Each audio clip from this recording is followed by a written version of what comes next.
الحمد للہ رب العالمین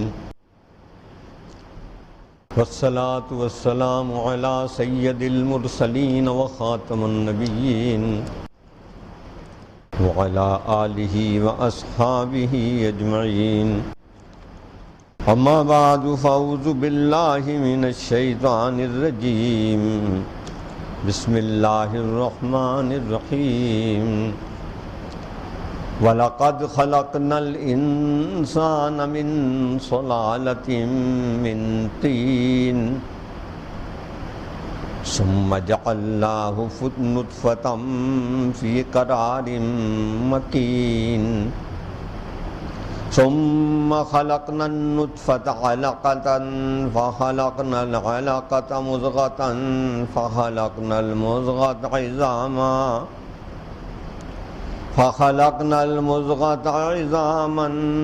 فكسونا العظام لحما ثم أنشأناه خلقا آخر فتبارك الله أحسن الخالقين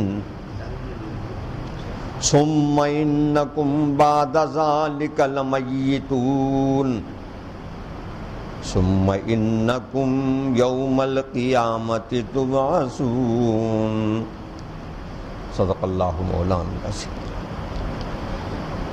محترم بھائیوں، محترم بہنوں، قرآن مجید میں سورہ المومنون کو ہم سلسلہ وار پڑھتے ہوئے اس کی 11 آیتیں الحمدللہ ہم نے پڑھی، اور آج 12ویں آیت سے لے کے اور 16ویں آیت تک میں نے تلاوت کی ہے۔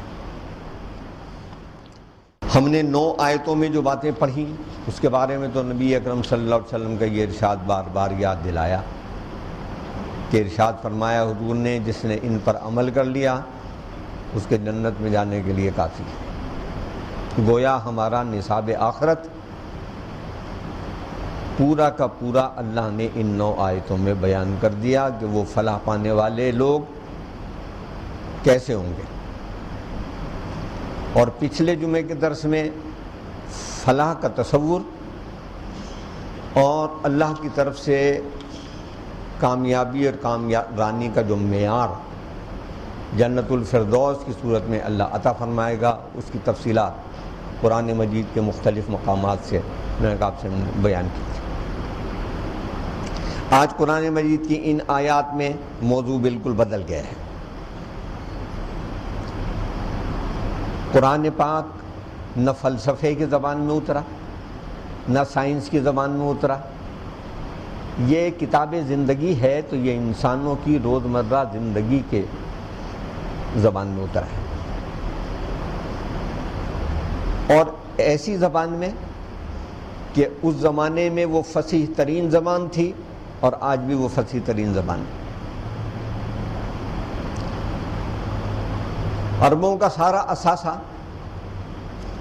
محض شاعری، محض خطابت، اس کے سوا وہ کسی چیز کو کوئی حیثیت ہی نہیں دیتے تھے، اور ان کی زبان کی وسعت کا اندازہ اس بات سے کریں کہ دنیا کی زبانوں میں صرف موجودات کے لیے الفاظ ملتے ہیں، کیفیات کے لیے الفاظ نہیں ملتے۔ عربی زبان میں کیفیات کے لیے بھی الفاظ ملتے ہیں۔ ایک ایک چیز کے اگر 400 نام ہیں تو اس کا مطلب یہ نہیں ہے کہ وہ مترادفین ہیں۔ جس طرح ہم بولتے ہیں ہوا بھی کہہ دیا تو صبا بھی کہہ دیا، مطلب ایک ہی لیا۔ ان کے ہاں ہر لفظ جو ہے اس کے لیے اگر وہ شعر کے لیے 400 لفظ بولتے ہیں تو اس کا مطلب یہ نہیں ہے کہ ہر لفظ کا مطلب شعر ہے، بلکہ شعر کی کسی خاص صفت کا اظہار کرتا ہے۔ وہ قرار بھی ہے، وہ حیدر بھی ہے، وہ زیغم بھی ہے، وہ زرغام بھی ہے، تو یہ سارے الفاظ شعر کے لیے بولتے ہیں۔ اسد بھی ہے، لیکن اس کا مطلب یہ نہیں ہے کہ جو معنی اسد کے ہیں وہ زیغم کے بھی ہیں، جو زیغم کے ہیں وہ حیدر کے بھی ہیں، جو حیدر کے ہیں وہ قرار کے بھی ہیں۔ ان میں سے ہر ایک کے پیچھے ایک کیفیت ہے۔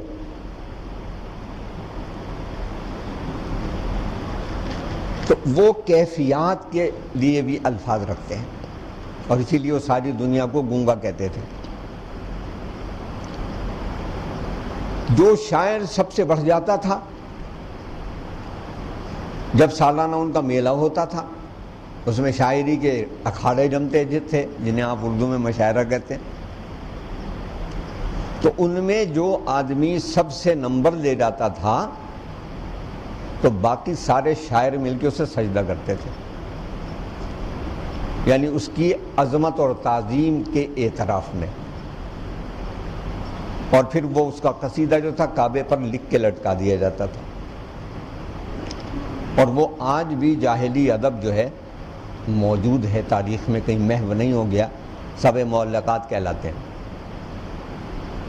اور ان شعراء میں جن میں سے ایک صاحب کا قصیدہ وہاں لٹکا ہوا تھا وہ انہی شعراء میں شامل تھے،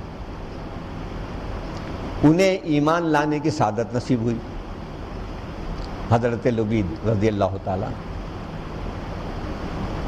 یعنی سب معلقات کے شاعر ہیں۔ حضرت عمر فاروق رضی اللہ تعالیٰ عنہ نے اپنے عہد خلافت میں ان سے ایک بات پوچھا کہ لبید تم نے شاعری چھوڑ دی؟ انہوں نے کہا ھذا بعد القرآن، اب قرآن کے بعد بھی کوئی شاعری کر سکتا ہے؟ یعنی اس ایک جملے میں، اسے اندازہ کریں، یعنی ایک اسم ہے قرآن اور اس نے صرف ایک حرف اور ایک لفظ بولا ہے ابادا، بس۔ کیا اس کے بعد بھی کچھ ہے کسی کے پاس کہ وہ کچھ کہے؟ تو یہ تھوڑی سی تمیز میں نے آپ کے سامنے اس لیے باندھی کہ اگلی جو ہم نے آیت پڑھی ہے 12ویں، اس 12ویں آیت میں اللہ تعالیٰ نے تخلیق انسانی کے مراحل کا تذکرہ کیا ہے، انسان کیسے پیدا ہوتا ہے۔ آج میڈیکل سائنس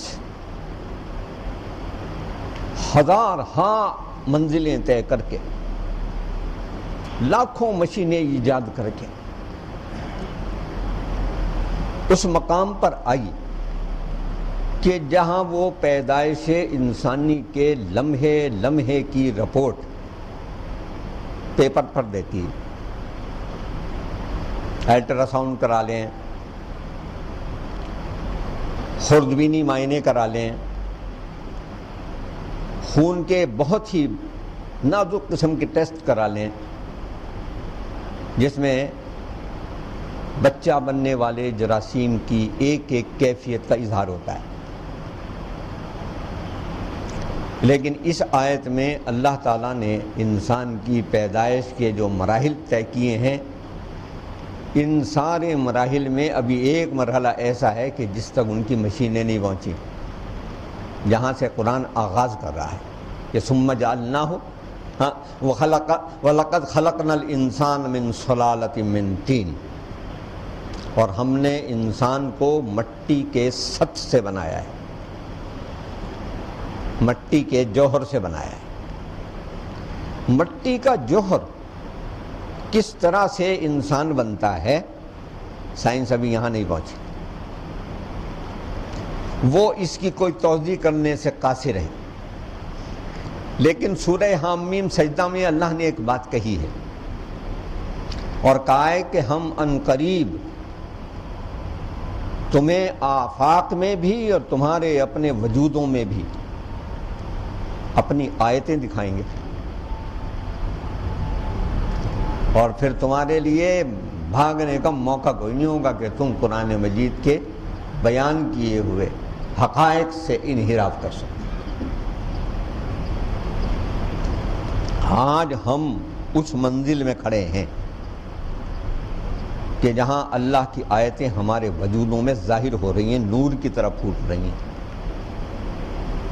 یہ دوسری بات ہے کہ ہم اتنے بدبخت لوگ ہیں کہ ہم نے قرآن مجید کو جو کتاب زندگی ہے اسے کتاب موت بنا رکھا ہے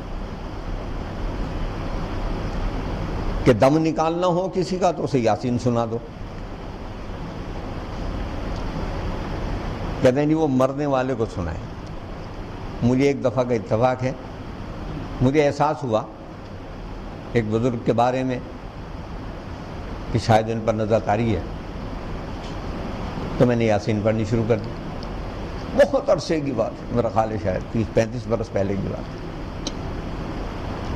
تو انہوں نے انگلی سے ایسے اشارہ کیا، مطلب میں ابھی مر نہیں رہا.